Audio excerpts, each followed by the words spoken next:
Hello, everyone. It is I, Mrs. Moore, and we're going to continue with The Little Prince, Chapter 11. This is very bright yellow. The second planet was inhabited by a very vain man. Ah, a visit from an admirer, he exclaimed when he caught sight of the little prince. Still at some distance, to vain men, other people are admirers.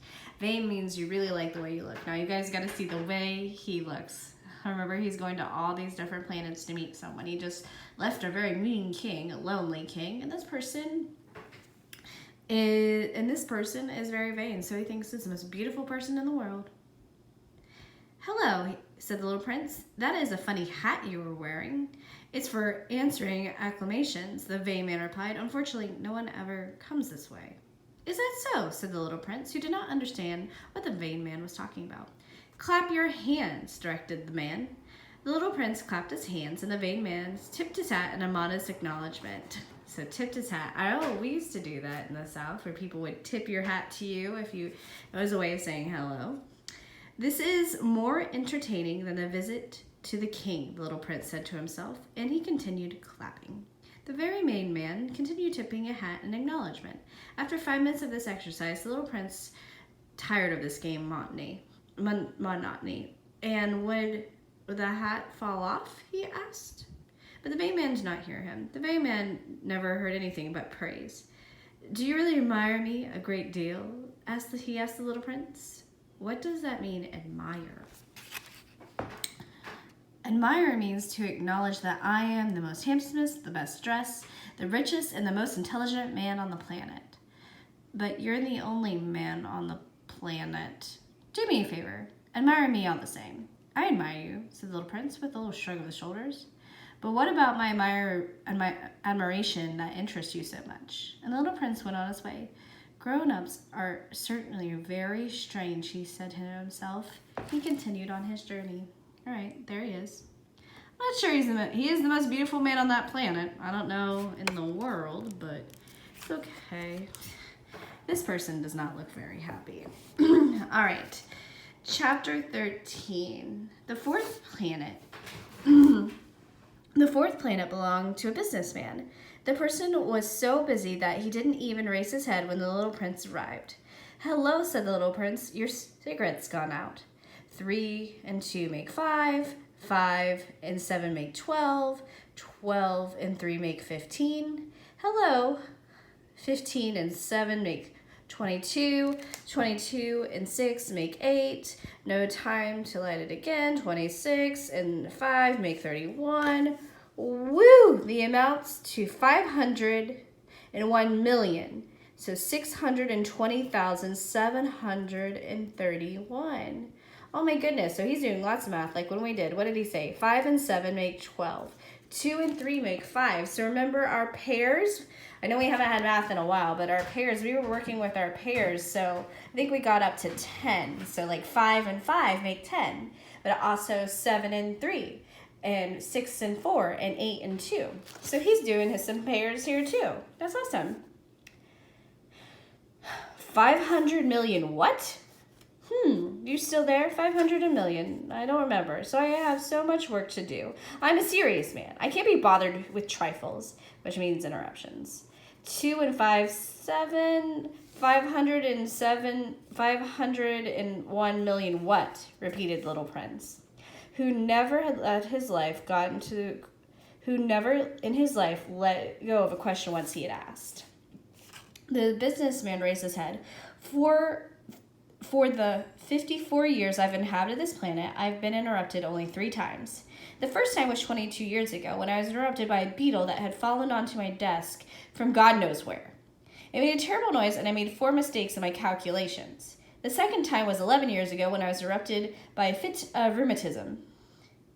I don't get enough exercise. I haven't time to take strolls. I'm a serious person. Third is right now. Where was I? 501 million. Million what? The businessman realized that he had no hope of being left in peace. Oh, of those little things you sometimes see in the sky. Flies? No, those little shiny things. Bees?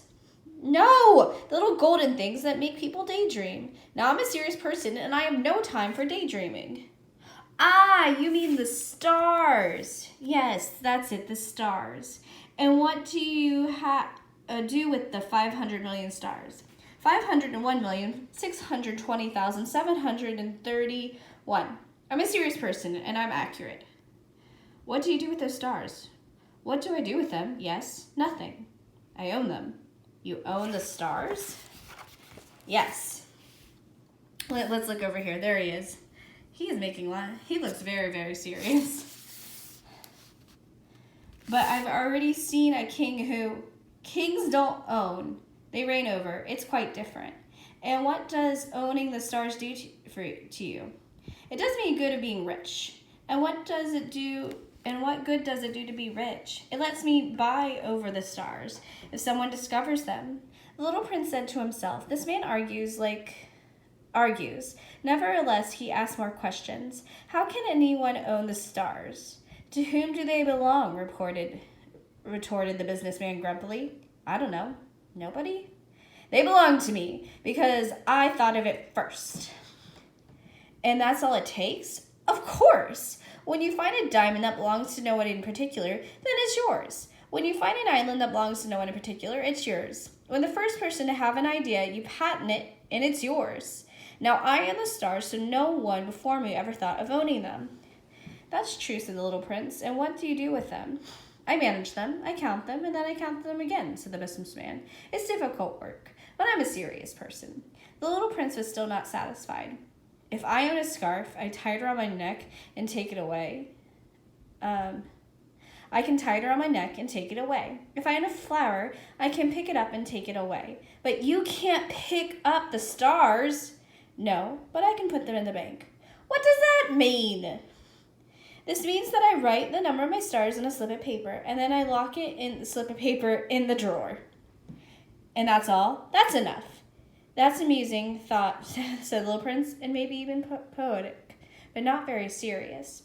The little prince had very different ideas about serious things from grown-ups. I own a flower myself, he continued, which I water every day. I own 3 volcanoes, which I rake out every week. I rake out the extinct one. You never know. So it's all sort of some use to my volcanoes, and it's useful to my flower because I own them. But you're not useful to the stars. The businessman opened his mouth and found nothing to say in reply, and the little prince went upon his way. Grown-ups are certainly quite extraordinary, was all he said to himself, and he continued on his journey. I don't think you can own stars. Not yet. And remember, we said this a couple times, but the French word for stars is les étoiles. I have a couple étoiles. Oh, I missed the fun part. I have a couple of étoiles. Here, let's count our étoiles. So, 1, 2, 3, 1, 2, 3, 4, 5, 6, 7, 8, 9, 10, 11, 12. So there are 12 or 12 étoiles dans le ciel, in the sky. That's kind of cool. What do you guys own? Apparently these stars are very important to him. All right, so it is going to be, so those were our chapters today. We are going to learn our French vocab. So, the first thing we were talking about is the man. Let me go back to our man over here. And right here, he's wearing a suit. And what is that on his head? That, my friends, is in French is called a chapeau. So, le chapeau. Le chapeau. On porte un chapeau. So, le chapeau. And this is how you spell it. Le chapeau. And that means hat. All right. And so you wanted the little prince to clap his hands. So right here is his hands. And how you say that in French is les mains. And I'm going to show you what it looks like. But les mains. Can you say that? Les mains. So we have 2 hands. If it's just a hand, it would be le main. But kind of like man, but man. So les mains. So hands. All right. And he thought he was the most beautiful person in the world. So the plus belle personne dans le monde. Not belle, but beau. But so how we say beautiful, and this is another fun word to tell your mom or your dad. So bow, like a bow, like a hair bow, or belle, like Princess Belle. These are easy. So beau or belle. Your dad is Beau and your mom is Belle. So you can tell your mom, tu es très belle, or tu es très beau. Belle. All right. Now, the Little Prince deals in lots of questions. He asks lots of questions. So I'm going to teach you a question word, which I think is important. And that is why. So I'm going to teach you how to say why in French, because you guys say why to me and Mrs. Fox all the time. So this is, and how to say why is pourquoi. Pourquoi. Literally means for what, but why? Pourquoi.